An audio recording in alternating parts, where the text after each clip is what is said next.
Kevin Durant's internet feuds have gone to another level after he responded to Michael Rapaport, who posted screenshots of DMs between the two. I'm Robin Lundberg here with Ashley Nicole Moss. And Ashley, I don't want to get into what was said. I'm just going to say that neither is a winner in this feud. Kevin Durant is 32 years old. Michael Rapaport is 51. It's not a good look to be having whatever they had in front of everybody to see. Yeah, it's old enough to know better, right? But here's also the thing. It was a private conversation. And I'm sure if a lot of our text messages and DMs with other people got released, there would be a lot of things in there that we necessarily wouldn't be the most proud of. So in that aspect, there was a violation of privacy here. You just don't do that. I also found it interesting that the geotag was Snake Island, but he's posting screenshots, like a federal agent or somebody in some sort of investigation. So that just can't happen. It's just not necessary. The public didn't need to know that conversation went down. There were lawyers allegedly brought into it. It's just messy all the way around. But then also Kevin Durant just has to not fall into these kind of traps. He seems to fall into them consistently, especially on Twitter, Instagram, other, social media apps. He just has to rise above and know he is Kevin Durant. I don't need to speak to any of you guys, especially Michael Rapaport. Come on, KD. You don't even need to be having conversations with this guy. Let's just let this go.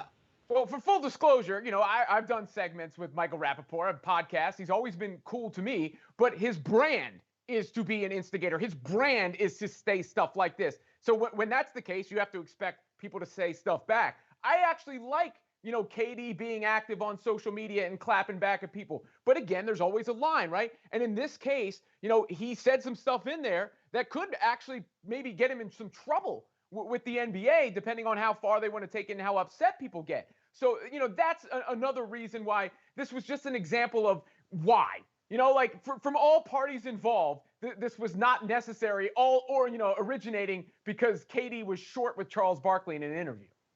Yeah, and I think that's a good point also. When you know somebody's brand, when it comes to podcasts, when it comes to interviews, when it comes to doing things with these personalities, media personalities, actors, rappers, whatever it may be, you have to kind of know where the brand is, and then you have to know how to maneuver through it. So knowing that his brand is kind of hot takes and getting his guests riled up and kind of, just being out there, you should know how to maneuver that situation, especially if you guys have a previous withstanding relationship where we saw in videos that were posted on social media after the fact. They clearly know each other and they clearly have worked together before. So yes, again, he should know how to maneuver it, but also this was a private conversation that I'm sure he did not think was going to go public.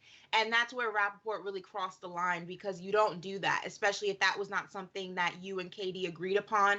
It was okay to put that out there to the general public, because the public can be unforgiving, the media can be unforgiving, and this was just not something that we needed to see. Yeah, now the media might be outside of catch stake or something like that. Look, if getting attention was the goal, then it's a win. But like I said, I think for everybody involved, this is an L.